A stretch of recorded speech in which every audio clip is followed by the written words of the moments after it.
할렐루야. 예수 농부교회 예배에 참석하신 여러분 한 분 한 분을 환영합니다. 사랑합니다. 축복합니다. 다 함께 사도신경을 고백하면서 9월 7일 9월 첫 번째 주일 예배 하나님께 올려드리겠습니다. 나는 전능하신 아버지 하나님 천지의 창조주를 믿습니다. 나는 그의 유일하신 아들 우리 주 예수 그리스도를 믿습니다. 그는 성령으로 잉태되어 동정녀 마리아에게서 나시고 본디오 빌라도에게 고난을 받아 십자가에 못 박혀 죽으시고 장사된 지 사흘 만에 죽은 자 가운데서 다시 살아나셨으며 하늘에 오르시어 전능하신 아버지 하나님 우편한 자 계시다가 거기로부터 살아있는 자와 죽은 자를 심판하러 오십니다. 나는 성령을 믿으며 거룩한 공교회와 성도의 교제와 죄를 용서 받는 것과 몸의 부활과 영생을 믿습니다. 아멘. 찬송가 154장을 찬송하겠습니다.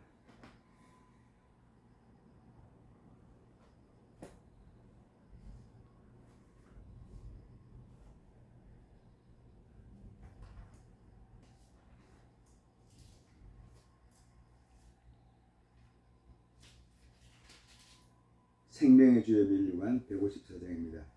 생명의 주여 멸류관 받으시옵소서. 날 위해 서신 가시관 나 기억합니다. 저 겟세마네 기도를 늘 기억하게 하시고 그 십자가의 은혜로 날 인도하소서. 누셨던 무덤 내게도 보이시옵소서. 잠드신 동안 천사가 굳게 지키었네. 저 겟세마네 기도를 늘 기억하게 하시고 그 십자가의 은혜로 날 인도하소서. 마리아처럼 새벽에 주께로 갑니다.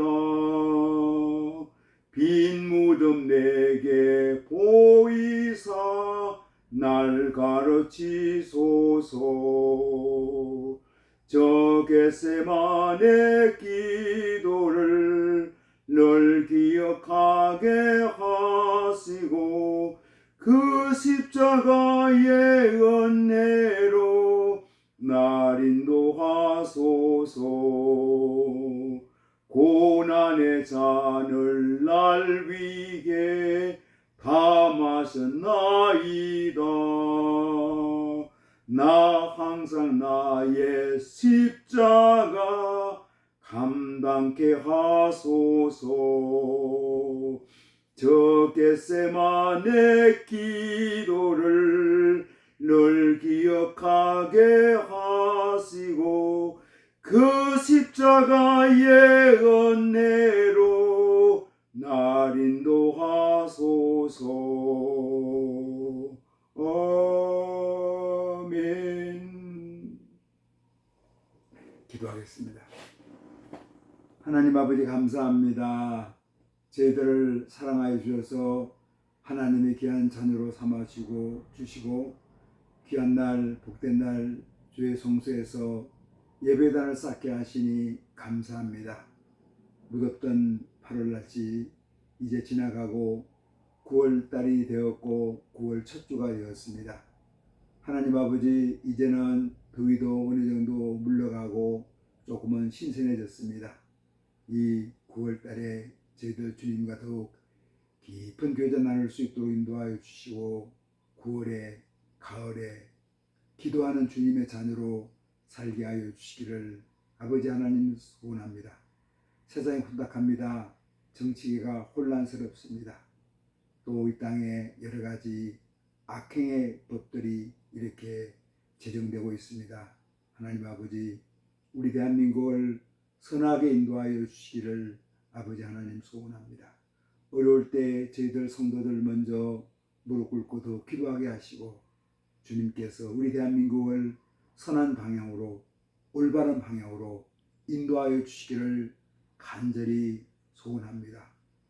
하나님 아버지, 저희들 늘 깨어서 기도하게 하시고 무릎 꿇게 하시고 말씀을 더 가까이 할 수 있도록 인도하여 주시고, 어려운 때 지나가지만 이 땅에 살면서 주님의 빛되고 소금되는 사명을 잘 감당할 수 있도록 인도하여 주시기를 아버지 하나님 소원합니다. 어려울 때 더욱 주님 바라보게 하여 주시고, 힘들 때 주님 음성에 더 귀를 기울일 수 있도록 인도하여 주시기를 아버지 하나님 소원합니다. 포도나무 가지가 포도나무에 붙어있을 때 귀한 열매를 맺는 것처럼 저희들 항상 예수님께 붙어있게 하여 주시고, 양이 목자의 음성을 듣는 것처럼 항상 주님의 음성을 들어가며 살아갈 수 있도록 인도하여 주시기를 아버지 하나님 소원합니다. 지난 한 주간 세상에 살면서 주님 뜻대로 살지 못했습니다. 하나님 아버지, 긍휼을 베풀어 주셔서 저희들에게 사죄 연증을 허락하여 주시고, 저희 10년 가운데 정한 마음을 창조하여 주시고 정직한 영을 새롭게 하여 주옵소서. 하나님 아버지 감사합니다. 감사합니다. 예배로 모이게 하신 거 감사하고, 또 예배 가운데 찬양하고 기도할 수 있도록 인도하여 주시니 감사합니다. 예배를 드리는 모든 교회마다 성령으로 충만케 하시고 주님 말씀으로 새롭게 하여 주시고 예수님의 생명으로 풍성할 수 있도록 인도하여 주시기를 아버지 하나님 소원합니다. 오늘도 전국 요양원에서 인생의 마지막을 보내는 우리 어르신들, 아버님, 어머님들을 축복하여 주시고 그들에게 긍휼하신 자비하신 베풀어 주옵소서. 군생활하는 젊은이들이 있습니다. 하나님 아버지, 그들의 근무지, 생활관, 훈련장을 축복하여 주시고 군생활하는 동안 우리 예수님과 동행하는 생활할 수 있도록 인도하여 주시기를 아버지 하나님 소원합니다. 병든 자들이 있습니다. 연약한 자들이 있습니다. 불치의 병으로 고통을 겪는 주님의 사랑하는 자녀들이 있습니다. 주님, 긍휼과 자비를 베풀어 주셔서 이 시간 역사해 주셔서 주님의 보혈로 깨끗게 하여 주시고 온전하게 치유와 회복을 허락하여 주시기를 아버지 하나님 소원합니다. 사한 마음 가진 자들이 있습니다. 주님 말씀으로 치유하여 주시고 오늘 예배를 통해서 그들에게 치유와 회복이 있게 하여 주시기를 아버지 하나님 소원합니다. 복음 들고 또 국내에서 국외에서 선교하는 사랑하는 주의 종들을 기억하여 주시고 눈물로 씨를 뿌리는 자들이 기쁨으로 단을 거두는 역사가 있게 하여 주옵소서. 중동 지역에 우크라이나 지역에 전쟁이 계속되고 있습니다. 하나님 아버지 선하게 인도하여 주셔서 그곳에 전쟁이 종식되게 하시고 평화가 오게 하여 주시기를 아버지 하나님 소원합니다. 잘못된 정치 지도자들이 욕망을 가지고 하는 전쟁이 하나님 그쳐지게 하여 주시고 그들 백성 가운데 참 평화, 참 기쁨, 참 회복이 있게 하여 주시기를 아버지 하나님 소원합니다. 오늘도 저희들에게 말씀하여 주옵소서. 종들이 그 말씀을 듣겠나이다. 예수님 이름으로 기도드리옵나이다. 아멘. 하늘에 계신 우리 아버지여, 아버지 이름을 거룩하게 하시며 아버지의 나라가 오게 하시며 아버지의 뜻이 하늘에서와 같이 땅에서도 이루어지게 하소서. 오늘 우리에게 일용할 양식을 주시고 우리가 우리에게 잘못한 사람을 용서해 준 것 같이 우리 죄를 용서해 주시고 우리를 시험 빠지지 않게 하시고 악에서 구하소서. 나라와 권능과 영광이 영원히 아버지의 것입니다. 아멘.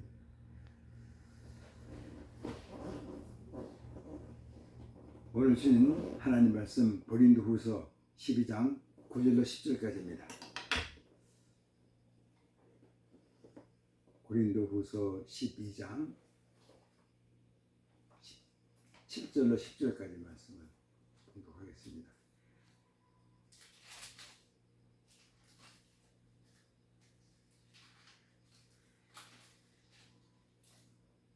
여러 계시를 받은 것이 지극히 크므로 너무 자만하지 않게 하시려고 내 육체의 가시 곧 사탄의 사절을 주셨으니 이는 나를 쳐서 너무 자만하지 않게 하려 하시니라. 이것이 내게서 떠나가게 하기 위하여 내가 3번 주께 간구하였더니 나에게 이르시기를 내 은혜가 내게 족하도다. 이는 내 능력이 약한 데서 온전하여지니라 하신지라. 그러므로 도리어 크게 기뻐함으로 나의 여러 약한 것들에 대하여 자랑하리니 이는 그리스도의 능력이 내게 머물게 하려 함이라. 그러므로 내가 그리스도를 위하여 약한 것들과 능욕과 궁핍과 박해와 공고를 기뻐하노니 이는 내가 약한 그때에 강함이라. 아멘.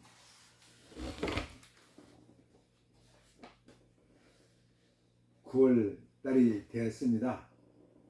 참 9월이 행복합니다. 저는 포도 농장을 운영하고 있어서 9월 달에 캠벨 포도를 수확을 하고 있습니다. 그래서 아마 농사 짓는 사람들 마음이 다 그런 것 같아요. 특히 과일 농사 짓는 사람들은 소비자가 내가 농사 지은 걸 맛있게 먹는 걸 보면은 참 행복합니다. 저희는 또 농협계통으로 출하도 하지만 또 이 길거리에 저희 포도를 판매하기도 합니다. 그래서 제가 사는 이 경북 상주 이곳을 우리가 화령 지역이라고 그러는데 화남면, 화서면, 화극면 이것을 이제 중화 지역이랍니다. 중화 지역.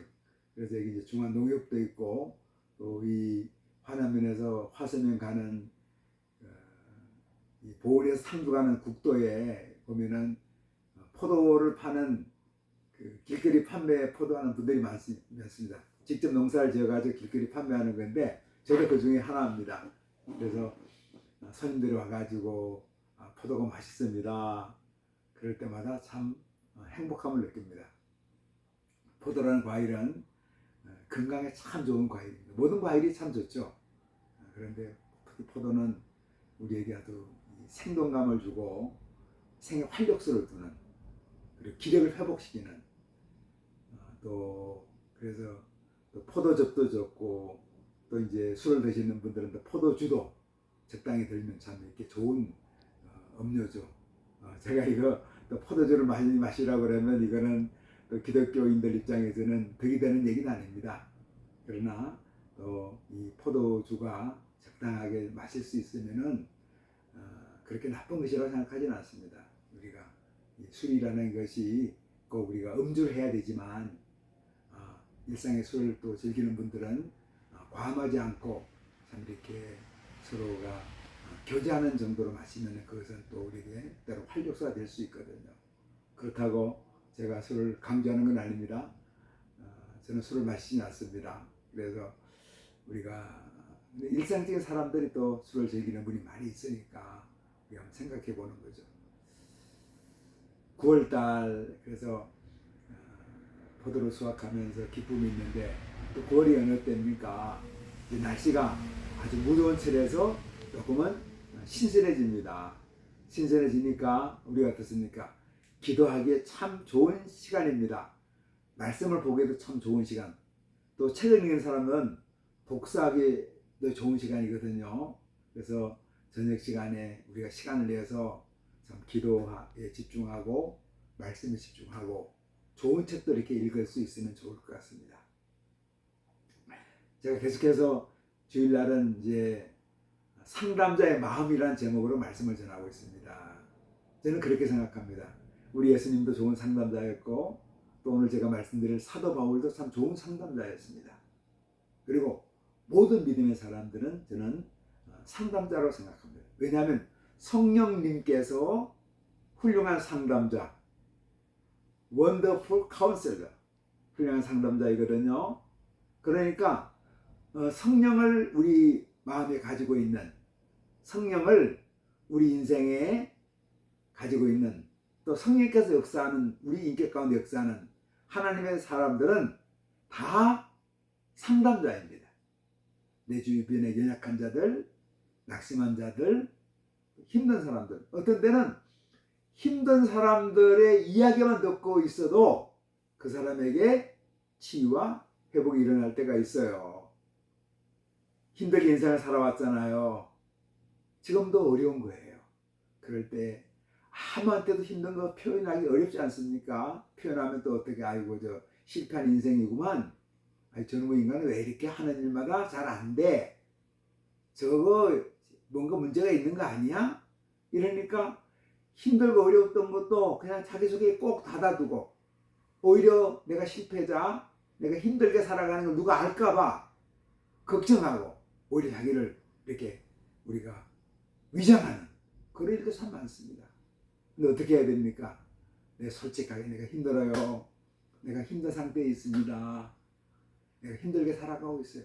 솔직하게 얘기할 수 있으면 참 좋습니다. 이게 건강한 인격이에요. 아, 내가 좋으면 좋다. 힘들면 힘들다. 얘기할 수 있어야 되거든요. 마음이 건강한 사람은 내 마음을, 내면을 이렇게 솔직하게 드러낼 수 있습니다. 그런데 마음이 건강하지 못하면 그냥 꽁꽁 숨겨둡니다. 누가 할까봐 늘 긴장되어 있어요. 그러나 예수님은 우리가 풍성히 받으면 우리 예수님 내 모습 이대로 받아주셨는데 아마 내 주위의 사람들도 내 모습 이대로 받아줄 거야 하며 자기를 오픈하고 자기를 열어서 같이 나누면 어떤 역사가 일어납니까? 자기 안에 놀라운 회복의 역사가 일어나죠. 그래서 예수님의 마음도 상담자의 마음이고 바울사의 마음도 상담자의 마음이고 우리 믿음의 사람도 상담자의 마음입니다. 그래서 상담자의 마음이 어떤 것인가 하고 제가 말씀을 전하고 있는데 오늘은 그 네 번째로 말씀 제목이 자신을 존중하는 마음, 이것이 네 번째 상담자의 마음입니다. 요한 웨슬레가 아주 훌륭한 목회자면서 훌륭한 영성가고 훌륭한 신학자였죠. 감리교를 이렇게 만드신 분입니다. 근데 이분이 어떤 얘기를 했는가 하면 완전주의자, 또 완벽주의자가 그러는데 두려움이 없는 곳에서 두려워하며 아무 이유 없이 자기 자신을 정죄하는 사람이라고 했습니다. 이 사람이 이제 강박에 시달리는 사람들입니다. 의외로 기독교인들도 참 많습니다. 내가 성실해야 되는데, 내가 신실해야 되는데, 내가 좋게 평가받아야 되는데, 내 신앙은 이렇게 좋게 받아야 되는데, 이렇게 하다 보니까 늘 사람들을 두려워지는 거예요. 나의 연약한 거, 나의 부족한 거, 나의 죄된 거, 누가 할까봐. 그래서 또 내가 볼 땐 내 그런 모습들이 보이지 않습니까? 내 스스로 내 모습들이. 그러면서 자기 자신을 정죄합니다. 그래서 이 완전주의자들은 어떤 사람들인가 하면 자신을 존중하는 마음이 없는 사람들입니다. 성실한 사람들이 목표를 정해놓고 목표 달성을 위해서 열심히 노력합니다. 또한 그들은 어떤 규정을 정해놓고 그 규정에 따라 살려고 최선을 다합니다. 이러한 태도는 신앙인들에게도 바람직하죠. 아주 성실하게 살아가는 것 꼭 필요합니다. 그런데 우리 주위에는 웨슬레가 말했던 것처럼 최선을 다했는데도 결과에 부족하지 못하고 만족하지 못하고 진실하게 살아가면서도 자신이 훌륭하지 못하며 부족하다고 느끼면서 늘 죄책감 속에서 살아가는 사람들이 있습니다. 이런 사람은 아주 강박 가운데 살아갑니다. 이런 사람들은 이제 완전주의자죠. 이런 사람들이 누굽니까? 자신을 존중하지 못하는 마음을 가진 사람들입니다. 주변 사람들이 보면은 괜찮아. 그런데 완전주의자는 어떻습니까? 자기 자신이나 자신의 한 일에 대해서 결코 만족하지 못합니다. 그러면서 내가 좀 더 잘했어야 되는데 하고 후회합니다. 내가 좀 더 나은 사람이 되면은 사람들에게 인정받을 텐데 하고 자기 가슴을 치죠. 스스로 기준을 이렇게 세워놓고 그 기준에 도달하지 못하니까 마치 누군가가 나를 추궁하고 또 벌을 주는 것처럼 생각하면서 두려움에 사로잡혀 있습니다. 이 기준에 도달하지 못한 하나님은 나를 미워하실 거야. 나를 인정하지 않을 거야. 하나님께 만족을 드리지 못하니까 나는 죄인이야 하고 죄책감에 사로잡혀 있게 됩니다. 이런 사람들은 자신을 멸시하면서 늘 기준에 미달하는 자신을 사람들도 좋아하지 않고 하나님께서도 기뻐하지 않을 거라고 확신을 가지고 있습니다. 이들은 그렇게 또 말합니다. 하나님이 나를 좀 더 좋게 만들었다면, 나를 훌륭한 인격으로 만들었다면 나에게 좋은 환경을 허락했더라면 지금과 같지 않았을 텐데 하면서 원망을 누구에게 돌립니까? 신앙인들은 하나님께 돌리는 거예요. 하나님이 나를 이렇게 초라하게 만들었다. 나를 별 볼 일 없이 만들었다. 나를 사람들한테 천덕꾸러기처럼 만들었다. 이렇게 하면서 하나님을 원망하죠. 근데 이들이 세우는 기준은 어떻습니까? 아주 비합리적입니다. 모든 사람들이 나를 좋아해야 된다. 나는 실패하면 안 된다. 내가 하는 모든 일은 완전해야 된다. 이런 막 기준을 세워놓는 거예요. 근데 그 기준에 자기 자신은 도달하지 못할 뿐 아니라 그 기준에 도달하는 사람들이 없습니다. 그런데 완전주의자는 그런 것을 기대하고 그 기대에 미치지 못하는 자기 자신을 채찍질하면서 때로는 자기를 멸시하면서 자기를 정죄하죠. 자기를 존중하는 마음이 없습니다. 이들은 종종 이러한 기준을 자신이 속한 공동체의 가정이나 교회, 직장에서 함께 살아가는 사람들에게 적용합니다. 그런데 만약 그들 자신이 세우는 기준에 주변 사람들이 교회나 직장이나 학교에서 만난 사람들이 그 기준에 미달하면 그 사람도 싫어합니다. 아이고, 인간이 왜 저래? 왜 저것밖에 못해? 못난 인간이구만. 쓸모없는 인간이야. 인격이 개차반이구만 하면서 그들도 멸시하고 그들도 무시하고 그들도 정죄합니다. 또 이런 사람들을 자기 주변에 허락한 하나님에 대해서 원망하죠. 아니, 하나님께서 나한테 좀 좋은 사람들, 좋은 인격을 갖춘 사람들, 좀 훌륭한 사람들 만나게 해주지, 그들과 함께 생활하게 해주지, 왜 이렇게 지질이 못나고 또 천덕꾸리 같은 사람들을 만나게 하고 그들 속에 나를 살게 했을까? 그래서 나도 그렇게 그 사람들처럼 도매금으로 그렇게 취급받고 살게 만들어 주셨을까 하고 하나님에 대해서도 원망합니다. 이런 경우에 우리가 한번 생각해 봐야 됩니다. 내가 만든 기준, 내가 지금 하는 요구가 자기의 의인가 아니면 하나님의 의인가를 생각해 봐야 합니다. 그것이 내가 세운 기준이, 내가 세운 원칙이 사람들을 속박하는 종의 멍에라면은 이것은 하나님의 의는 아닙니다. 그래서 갈라디아서 5장에 보면은 너희가 종의 멍에를 벗어버리라. 율법의 멍에를 벗어버리고 하나님의 의, 하나님의 십자가의 의에 너희가 세워져야 한다고 말씀하고 있죠. 예수님이 십자가 행하신 은혜는 뭡니까? 예수님은 십자가에서 여러분과 저의 모든 죄를, 우리의 연약함을, 우리의 부끄러움을 다 감당하셨죠. 그래서 우리가 예수 믿고 예수님 십자가의 은혜를 내가 믿고 그 은혜를 사모하고 그 십자가의 은혜가 나의 것이 되면은 우리 어떤 역사가 일어납니까? 우리 예수님 내 모습 이대로 받아주셨네 하면서 주님을 찬양하면서 기뻐하고 행복합니다. 이런 사람이 어떤 사람입니까? 자신을 존중하는 마음을 갖게 되는 거죠.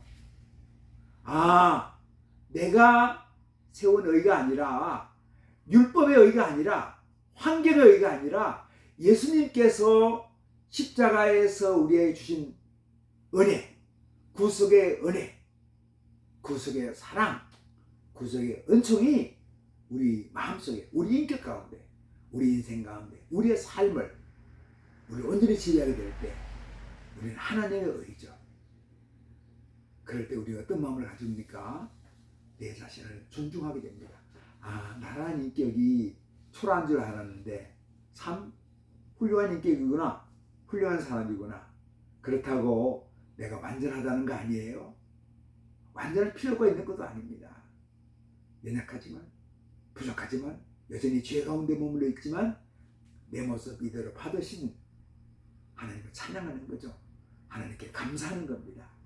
이런 눈으로, 그래서 내 자신을 존중하는 눈으로 주변 사람을 바라보니까 그 사람도 내가 존중할 수 있는 인격인 거예요. 내가 막 손가락질하고 부정했던 사람도 훌륭한 인격의 사람으로 내가 받아들이게 되는 거죠. 상담자는 내담자를 존중해야 됩니다.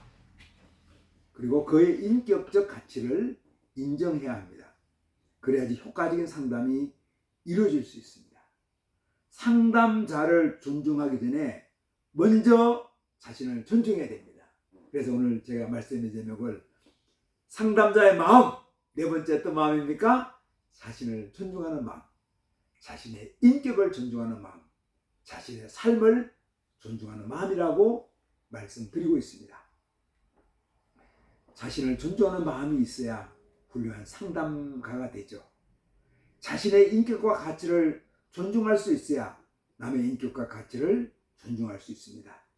자신을 존중할 수 없으면 결코 남을 존중할 수 없습니다. 좋은 상담자였던 바울 사도는 자신을 존중하는 마음을 가지고 있었습니다. 자신을 존중하는 마음은 하나님이 주신 은혜 가운데 더 풍성해집니다. 바울 사도가 오늘 주신 말씀은 어떤 말씀입니까? 자기 육체에 가시가 있는데 그 가시를 제거해 달라고 하나님께 간절히 기도했는데 하나님께서 기도를 응답해 주지 않았습니다. 그래서 난 낙심하고 실망하고 있었는데 하나님께서 깨달음을 주셨죠. 그것이 고린도 후서 12장 9절 10절 말씀입니다. 나에게 이르시기를 내 은혜가 내게 속하도다. 이런 내 능력이 약한 데서 온전하여짐이라 하신지라. 그러므로 도리어 크게 기뻐함으로 나의 여러 약한 것들에 대하여 자랑하리니 이는 그리스도의 능력이 내게 머물게 하려 함이라. 그러므로 내가 그리스도를 위하여 약한 것들과 능력과 공격과 박해와 공고를 기뻐하노니 이는 내가 약할 그때에 강함이라. 바울 사도는 자신의 육체인 가시의 질병으로 인해서 힘든 사역을 감당했습니다. 선교사역, 전도사역 참 어려운데 자기 안에 있는 그 육체의 가시, 질병이죠. 그걸로 많이 힘들어했습니다. 건강해야 사역도 하고 있는데 그런 질병을 안고 사역하니까 얼마나 힘들었겠습니까? 그 질병은 간질로 알려진 병입니다. 어떤 분은 안질이라고 하는데 우리가 간질로 이렇게 이해를 하고 있습니다. 간질은 어떤 병인가 하면은 뇌 기능의 문제로 생겨난 병입니다. 지금은 뇌 기능의 문제로 생겨났기 때문에 완치가 되기도 하고 적절하게 약물 처방하면은 증상의 나타남이 없이 일상생활도 가능합니다. 제 주변에 그런 분들도 많아요. 간질인데도 적당히 약을 복용하면서 아주 일상생활을 이렇게 하는 분들이 있습니다. 그러나 그 당시에는 간질이 어떻습니까? 갑자기 입에 거품을 품고 눈알이 이렇게 흰 동자가 나타나면서 눈이 돌아가면서 쓰러지는 거예요. 아, 저거는 귀신이 하는 짓이다. 사탄의 역사다. 저거는 귀신이 저 사람한테 역사한다. 그렇게 인정했습니다. 때로는 귀신 되려구나 저 사람. 그러니까 사역자에게는 얼마나 치명적입니까? 바울 사도 같은 위대한 사도인데도 갑자기 말씀을 전하다가 간질 증상이 나타나면 거품 불고 쓰러지는 거예요. 아니, 훌륭한 하나님의 종이었는데 사단이 역사하라네? 귀신이 역사하고 있구나. 저거 하나님 종 맞아? 막 그런 얘기를 들으니까 얼마나 힘들었겠습니까? 막 사람들의 병도 고치주고 놀라운 역사를 만드는 바울 사도지만 본인한테 그런 문제를 해결하지 못하고 있으니까. 그러니까 간절히 하나님께 기도했는데 여기서 3번 기도했다고 그러잖아요. 아마 목숨 걸고 기도했을 겁니다. 간절하게. 그런데 하나님께서 바울 사도의 기도를 들어주지 않았습니다. 목회자로서, 전도자로서 성도들에게 부정적인 영향력이 크게 미치는 이 질병을 고치지 않았거든요. 또 그가 당하는, 사회적으로 당하는 능력과 궁핍과 박해와 공고한 일들이 자신의 가치를 떨어뜨리고 자신을 존중하지 못하게 만들기도 했습니다. 그런데 이런 연약한 것을 치료해달라고, 특별히 간질병을 치료해달라고 간절하게 기도했는데 하나님께서 고쳐주지 않고 대신에 귀한 음성을 들려주셨습니다. 사도 바울이 그 음성을 들었죠. 예수님의 은혜가 자신에게 족하다는, 예수님의 은혜가 나에게 넉넉하다는 것이었습니다. 자신의 인격 가치는 이 연약한 가운데, 이 질병 가운데 오히려 온전해지고 이러한 가운데 하나님의 능력이 나타난다는 것을 확신하게 되었습니다. 내가 약할 때고 강함이라. 내가 약할 때에 누가 나타납니까? 그리스도의 능력이 나타난다는 것을 확신하게 되었죠. 이래서 약한 것들을 자랑하게 되었습니다. 약한 것들을 부끄러워하는데 이제는 내가 연약할 때 우리 예수님의 강함이 나타나기 때문에 그 연약한 것을 자랑하게 되었죠. 연약한 것이 바울사도에게 놀라운 축복이 된 거죠. 나의 연약한 것을 자랑한다고 얘기하고 있습니다. 자신의 인격과 가치는 약한 가운데서 온전해졌습니다. 자신의 연약한 가운데 예수 그리스도의 능력이 부어져서 온전하게 됐습니다. 이제는 자신의 연약함을 부끄러워하는 것이 아니라 연약한 가운데서 역사하는 그리스도의 능력 때문에 자신을 존중하는 마음을 갖게 되었습니다. 이후로 바울사도는 아주 더 놀라운 사역을 하게 되었죠. 우리가 꼭 기억하십시오. 내가 연약할 때, 내 약점이 많다고, 내가 실패했다고, 내가 부끄러움 많다고 나를 존중하지 않고 멸시하는 것이 아니라 내가 자랑하는 것이 무엇입니까? 세상 것? 세상의 성공? 세상의 부유함? 세상에서 인정받는 거? 이게 자랑하는 것이 아니라 내 안에, 내 인격 안에 역사하시는 예수 그리스도의 십자가의 은혜를 내가 자랑하게 된 거죠. 내 벗어 이대로 받아주셨네 하면서 우리가 자랑하게 되는 겁니다. 그리스도의 능력 때문에 나를 존중하게 되었습니다. 내가 멸시받고, 내가 능욕받고, 내가 연약해진다고 사람들 손가락질하지만 그 가운데 내 안에 역사는 예수 그리스도의 하나님의 놀라운 능력, 그 하나님의 사랑하심, 하나님의 은총, 하나님의 돌보심이, 하나님의 인격이 나 안에 머무는 것, 예수 인격 내 인격, 하나님 사랑 내 사랑, 이렇게 될 때 우리 내 자신을 존중할 수 있게 되었습니다. 존중하게 되죠. 이 마음을 가진 사람이 상담자의 마음을 가지고 있는 사람입니다. 베드로 사도는 베드로전서 2장 9절에서 말씀합니다. 너희는 택하신 족속이요 왕같은 제사장들이요 거룩한 나라요 그의 세요한 소유된 백성이니 너희를 어두운 데서 불러내어 그의 기이한 빛에 들어가게 하신 이에 아름다운 덕을 선포하게 하려 하심이라. 초대교회 사람들이 힘들고 어렵게 살아갑니다. 예수 믿는 것 때문에 평생을 지하 카타콤 같은 동굴에서 생활하며 살아가기도 합니다. 동네에서 마을에서 쫓겨나서 생활하게 되죠. 그러나 베드로 하도 어떻게 얘기합니까? 여러분 누굽니까?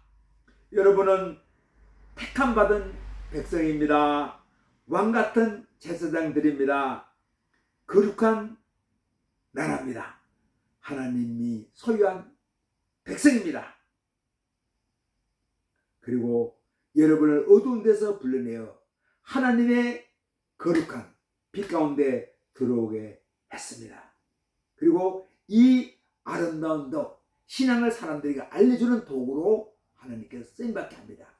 하고 베드로 사도가 그 초대교회 교인들에게 정말 자신을 존중할 수 있는 마음을 보여주는 거죠.